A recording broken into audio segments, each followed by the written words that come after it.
And at Fort Hood in Texas, a group of Iraq and Afghanistan veterans joined peace activists Monday to blockade 6 buses carrying soldiers deploying to Iraq. And those are some of the headlines. This is Democracy Now!, democracynow.org, The War and Peace Report. I'm Amy Goodman. The way I see it, no matter what happens, I'm not going to be put in Abu Ghraib. I'm not going to be stripped naked and placed in a pile with other men. I'm not going to be physically tortured. I'm not going to be mock executed. I'm not going to be in Guantanamo Bay for 10 years with no charges and no idea what I did in the first place. I'm not going to be disappeared from my community in the middle of the night. I'm not concerned. Plus, I'm not really afraid of jail. I've been so many times that it's strange to say, sometimes I feel like I've actually spent too much of my life in a box, because I find that I relate to people sometimes struggling with their issues inside the jail far more than, for example, I relate to the cops walking up and down the hallways, kicking doors and acting like animals. However, we are the ones in the cages. I could be trying to do this in Afghanistan, and I would be getting shot by U.S. soldiers. We're privileged in the sense in that we can actually block 5,000 of them, all armed, and can more or less reasonably expect that we're not going to be shot and killed. If the same thing were to occur, say 2 weeks from now when this unit is in Iraq, I can assure you that people would die. We all here recognize that responsibility to the human race as citizens of the world, and so the fact that we can do these kinds of things here and not expect to be shot gives us even less of an excuse not to do it. In what ways has the Iraq War affected you? Wow. Yeah, I've been a military spouse for 18 years, and my husband was deployed 3 times to OIF. He also served during Desert Storm. During his 2nd deployment, he was wounded, and he was sent to Walter Reed on life support.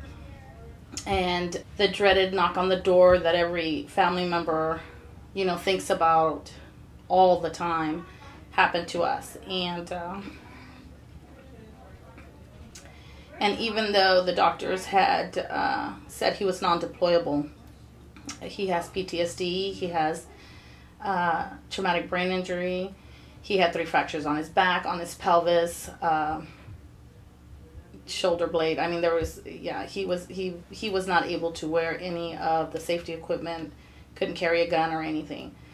The Army chose to deploy him again for a 3rd time in 2007.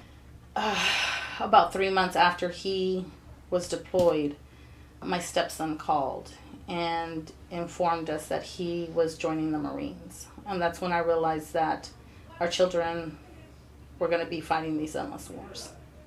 And that's when I decided to start speaking out. The effects that it's had is undescribable. I mean, it affects the families, it affects our children.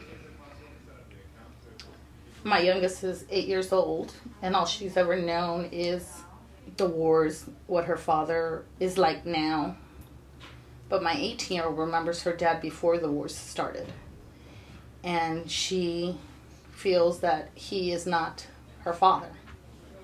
He is completely different.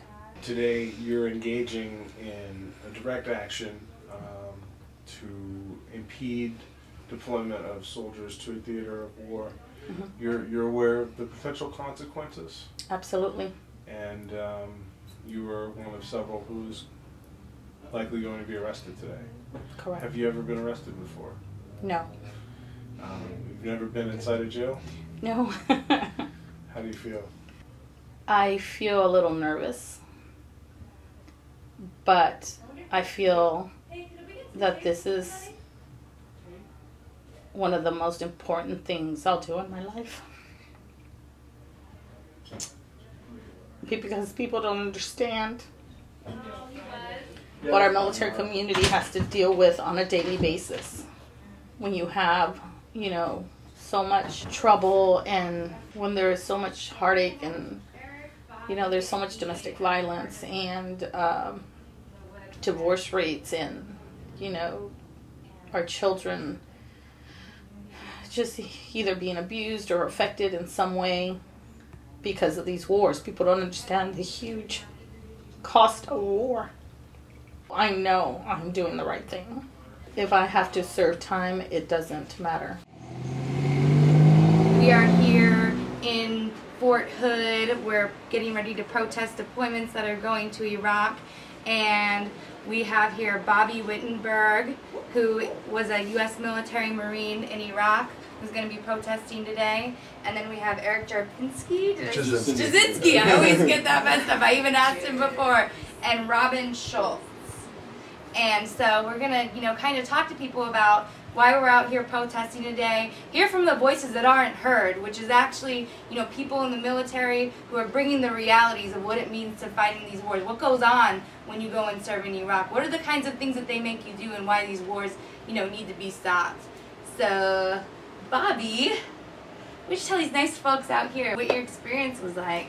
This is about the people of Iraq and Afghanistan and Pakistan and Yemen and Palestine, who all suffer either directly or indirectly through U.S. military occupations or wars.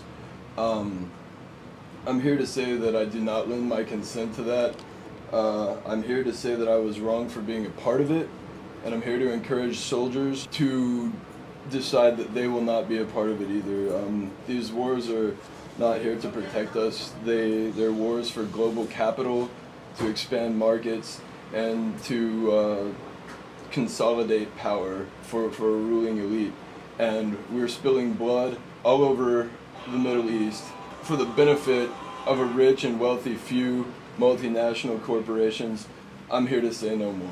I went to Iraq. I was in Army intelligence, and this is our way of trying to help and stop the needless bloodshed that is for profit.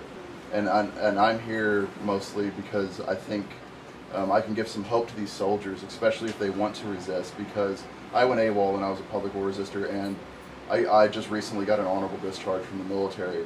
And so I want to give these guys hope, that hey, you don't have to go and murder people. If you don't want to, you can stand up, and these feelings that you're having, these doubts, they're legitimate feelings, and don't let those feelings ever go away, because that's when you lose your humanity. And hopefully we can change some minds today. What do you say to people who are like, well, military, wives need to just stand by their men? So military wives need to be the ones that are out in front of the buses. My heart really goes out to wives and family members of soldiers, because I have yet to meet a soldier that goes to war and comes home the same. These husbands and fiancés and brothers and sisters, they're coming home with PTSD.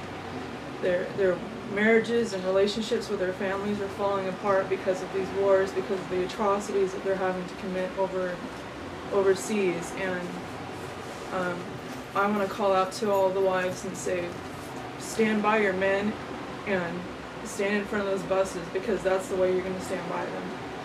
That's what needs to happen. And instead of saying, suck it up and go do your job, you need to say, don't go.